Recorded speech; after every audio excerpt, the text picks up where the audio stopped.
시간 같이 기도하겠습니다. 하나님 감사합니다. 주의 말씀 가운데 섭니다. 하나님께서 은혜를 베푸시고 성령을 내려 주옵소서.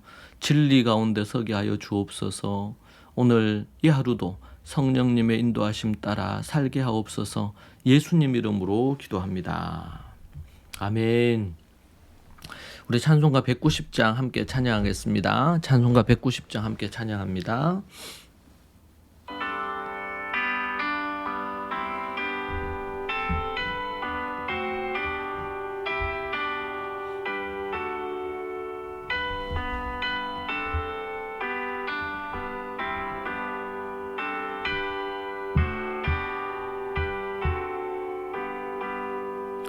성령이여 강림하사 나를 감화하시고 애통하며 회개할 맘 충만하게 하소서. 예수여 비오니 나의 기도 들으사 애통하며 회개한 맘 충만하게 하소서. 명이여 강림하사 크신 권능 주소서. 원하옵고 원하오니 충만하게 하소서.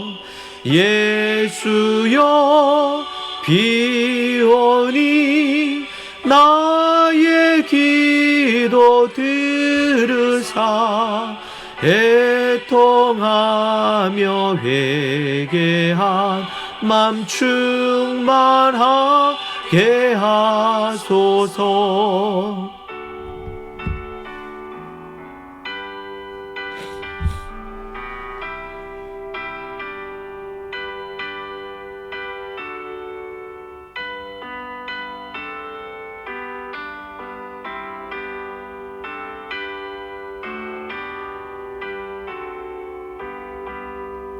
힘이 없고 연약한 나 엎드려서 비오니 성령 강림하옵소서. 충만하게 하소서. 예수여 비오니 나의 기도 들으사 애통하며 회개한 맘 충만하게 하소서. 개하고 위로하사 복을 받게 하소서. 충만하게 하시오니 무한 감사합니다. 예수여 비오니 나의 기도 들으사 애통하며 회개한 맘 충만하게 하소서. 아멘. 하나님의 말씀 함께 보겠습니다. 하나님의 말씀 로마서 8장 31절에서 35절 말씀입니다. 로마서 8장 31절에 35절. 그런즉 이 일에 대하여 우리가 무슨 말을 하리요? 만일 하나님이 우리를 위하시면 누가 우리를 대적하리요? 자기 아들을 아끼지 아니하시고 우리 모든 사람을 위하여 내주시니가 어찌 그 아들과 함께 모든 것을 우리에게 주시지 아니하겠느냐? 누가 능히 하나님께서 택하신 자들을 고발하리요? 의롭다 하신 이는 하나님이시니 누가 정죄하리요? 죽으실 뿐 아니라 다시 살아나신 이는 그리스도 예수시니 그는 하나님 우편에 계신 자요 우리를 위하여 간구하시는 자시니라. 누가 우리를 그리스도의 사랑에서 끊으리요? 환난이나 공고나 박해나 기근이나 적신이나 위험이나 칼이랴. 아멘. 바울의 세 번째 질문은 누가 능히 하나님께서 택하신 자들을 고발하리요? 라는 것입니다. 고발하리요. 이 단어는 법적 용어입니다. 고발자인 마귀가 의의 재판장이신 하나님 앞에 고발하는 장면입니다. 하늘 재판정을 생각나게 하죠.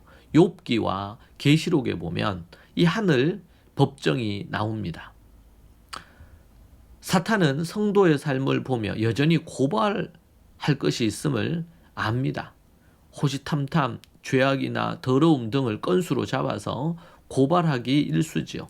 그러나 이미 하나님께서 의롭다 칭하시고 판결을 내리시고 그리고 고발은 즉시 기각시켜버리십니다. 왜냐하면 의의 재판장이신 하나님께서 예수 그리스도를 믿는 믿음을 보시고 도고 고발당한 자를 의롭다고 이미 판결하여 선포하셨기 때문입니다. 아무리 항소하여도 소용이 없습니다. 이미 판결은 났고 종결된 사건인데 계속 그것을 들춰내고 하나님께는 그렇게 하더라도 아무 소용이 없는 거 알잖아요. 그러니까 사람들에게 인간에게 계속 그것을 부추기고 네가 하나님의 구원을 얻기에 합당하냐 쓸모없다 갖가지의 많은 부분들로 우리를 미혹하는 것입니다. 성도는 이를 반드시 믿어야 합니다. 고발에 신경 쓰지 말아야 됩니다. 주 안에서 안전함을 확신해야 됩니다. 그분의 십자가 안에 안전합니다. 더 이상 이 일로 스트레스 받지 말아야 됩니다. 자, 그렇다 해서 안일하게 살아서 될까요? 결코 그렇게 살아서 안 됩니다. 죄와 싸우기를 필기까지 해야 합니다. 이미 종결된 사건이기에 더 이상 고발할 자가 없음도 기억해야 합니다. 네 번째 질문은 누가 그러면 정죄하리요? 34절에서 그렇게 말합니다. 하나님께서 무죄로 확정한 것을 세상 누가 유죄로 판결을 지을 수가 있겠습니까? 여러분의 구원은 여전히 확실합니다. 구원의 확실성이 3번에 걸쳐 강조됩니다. 단 조건은 거듭난 자여야 되고 진정으로 거듭나서 의롭다 칭함을 받고 양자가 된 자에게 이것은 유효합니다. 32절에서는 하나님의 크신 사랑과 그 사랑의 선물이 33절에서는 하나님의 선택과 칭의로 34절에서는 예수님의 강구로 무죄가 확실하다는 것을 마무리 짓고 있습니다. 세상 누구도 성도를 정죄할 수가 없습니다. 왜냐하면 예수님께서는 우리의 죄를 대신해 죽으셨기 때문이고 또 우리의 의를 위하여 다시 부활사셨기 때문입니다. 예수님께서 우주의 지배자이신 하나님 오른편에 계시기 때문이고 예수님께서 하늘과 땅의 모든 것을 받으신 심판자이십니다. 그리고 그는 우리를 대신해서 지금도 간구하고 계시기 때문입니다. 이보다 더 확실한 이유가 있을까요? 그 누구도 성도를 정죄치 못합니다. 정죄하는 자는 정죄하는 그가 더 큰 해를 입을 것입니다. 하나님의 자녀를 정죄하며 대적하는 자는 인생이 파멸합니다. 하나님의 자녀를 정죄하거나 하나님께서 하나님의 영적 권위를 주신 목사님이나 또 아니면은 그런 영적 아비를 통해서 때로 책망하고 교훈하고 가르치고 격려하는 이런 것들이 있을 수는 있지만 그러지 않고 하나님의 자녀를 정죄하거나 판단하거나 욕하거나 이렇게 하는 대적자는 반드시 그 인생이 파멸하고 그 집안이 무너집니다. 여러분에게는 정죄함이 더 이상 없습니다. 주 안에서 당당하십시오. 하나님의 자녀가 되셨다면 당당하십시오. 두려워하지 마십시오. 하나님 또 예수님을 믿으십시오. 그분의 말씀을 믿으십시오. 능력자 되시는 우리 하나님께서 독생자 예수님이 십자가에 달려 죽으시고 우리를 위해 부활하셨습니다. 하나님 오른편에서 날마다 성령님이, 예수님이 기도하시고 성령님은 우리 곁에 계셔서 우리를 이끄시고 기도해 주십니다. 오직 우리의 구원과 참 행복을 위하여 예수님은 지금도 보좌 우편에서 기도하십니다. 여러분은 상속자입니다. 하나님의 나라를 물려받을 상속자, 후계자입니다. 예수님과 함께 다스릴 그날을 속히 기대하며 나아가십시오. 기도하겠습니다. 하나님 아버지 감사합니다. 날마다 주 안에서 성령으로 믿음으로 나아가는 인생 되게 하옵소서.